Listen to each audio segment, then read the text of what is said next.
किसी ने बड़े कमाल की बात कही है, भगवान ने केवल दो ही रास्ते बनाए हैं, या तो बांट कर जाओ या छोड़ कर जाओ, साथ ले जाने की कोई व्यवस्था नहीं है।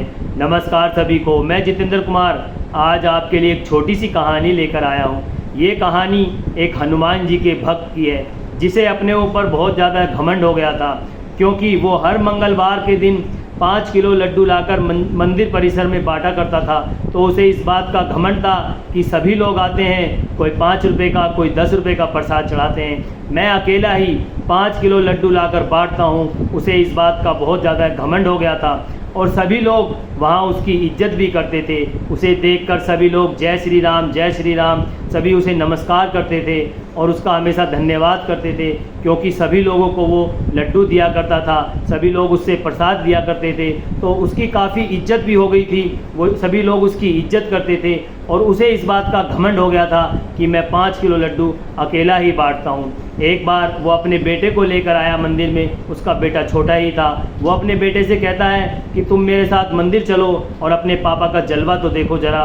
खैर वो उस अपने बेटे को लेकर मंदिर में आता है और सभी लोग उसे देखकर जय श्री राम उसे सभी नमस्कार करते हैं, सब उसे धन्यवाद करते हैं। बेटा बहुत खुश होता है अपने पापा की इतनी इज्जत देखकर, और वो व्यक्ति भी खुश होता है कि मेरे बेटे के सामने मेरी इतनी इज्जत हो रही है। खैर मंदिर में आरती शुरू होती है। आरती समाप्त होने के बाद वो हर मंगलवार की तरह 5 किलो लड्डू को पूरे मंदिर परिसर में बांट देता है, सभी को बांट देता है। वहाँ से बांटने के बाद वो मंदिर की सीढ़ियों से उतर रहा होता है। मंदिर के सामने सड़क पार कर एक छोटा सा मेले जैसा माहौल बन जाया करता था। हर मंगलवार के दिन वहाँ छोटी छोटी दुकानें लगा करती थी, जैसे पानी के पटाखे की, छोटे मोटे गुब्बारों की, छोटे मोटे खिलौनों की। इस तरह से एक छोटा सा मेले के सा माहौल बन जाया करता था।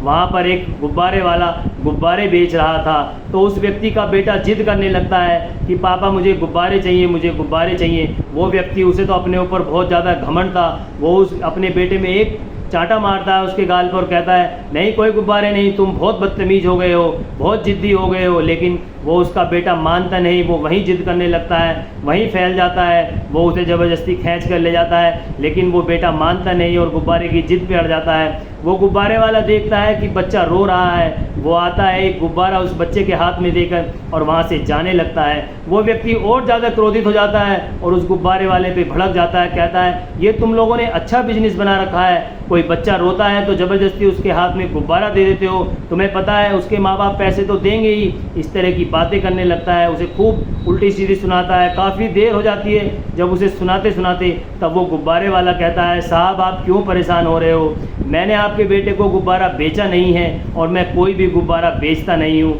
मैं सारे गुब्बारे बांटता हूँ। मैंने एक सत्संग में सुना था कि बच्चों में भगवान का रूप होता है, तभी से मैं हर मंगलवार के दिन 100 गुब्बारे लाता हूँ और पहला गुब्बारा हनुमान जी को चढ़ाकर और बाकी बचे हुए गुब्बारे सभी बच्चों में बांट देता हूँ। मैं किसी से कोई पैसा नहीं लेता, सबको फ्री में बांटता हूँ और बच्चे गुब्बारे लेकर खुश होते चले जाते हैं। उनके चेहरे पे बहुत खुशी होती है। जब ये सुना मैंने कि बच्चों में भगवान का रूप होता है, तो मैंने ये तरीका अपनाया भगवान को मनाने का, और इससे शायद हनुमान जी भी मान जाते होंगे, हनुमान जी भी खुश होते होंगे और बच्चे तो खुश होते ही हैं। ये कहकर वो वहाँ से गुब्बारे वाला चला जाता है और वो व्यक्ति जिसे अपने ऊपर 5 किलो लड्डू का घमंड था, वो चुप रह जाता है। उसकी समझ में आ जाता है कि मैं तो वैसे ही सुपर हीरो बन रहा था, मुझसे बड़ा भक्त तो वो गुब्बारे वाला है जो निस्वार्थी भक्ति कर रहा है, ना कोई पैसे का उसे लालच है, ना किसी तरह का लालच, बस बच्चों के चेहरे की मुस्कान देखने के लिए वो गुब्बारे बांटता है। असली भक्ति तो उसकी है, मेरी कोई भक्ति नहीं, मैं तो वैसे ही 5 किलो लड्डू का घमंड कर रहा था। तो दोस्तों इस कहानी का सार यही है कि आप जितनी खुशियाँ बांटोगे खुशियाँ उतनी ही बढ़ेगी, और अपने ऊपर कभी ईगो को, घमंड को हावी मत होने दीजिए। यदि आपके ऊपर घमंड हावी हो गया तो रिश्ते बिखरने प्रारंभ हो जाएंगे, अपने दूर होने प्रारंभ हो जाएंगे और ज़िंदगी में गड़बड़ें शुरू हो जाएंगी। इसलिए कोशिश ये करो कि अपने ऊपर कभी घमंड ना करो किसी चीज़ का भी, और हमेशा खुशियाँ बांटते चलो। तो दोस्तों यदि आपको ये हमारी कहानी अच्छी लगी हो तो हमारे वीडियो को शेयर करें, लाइक करें और हमारे चैनल को सब्सक्राइब करें। मिलते हैं आपसे एक नई वीडियो में एक नई कहानी के साथ, तब तक के लिए नमस्कार, जय हिंद।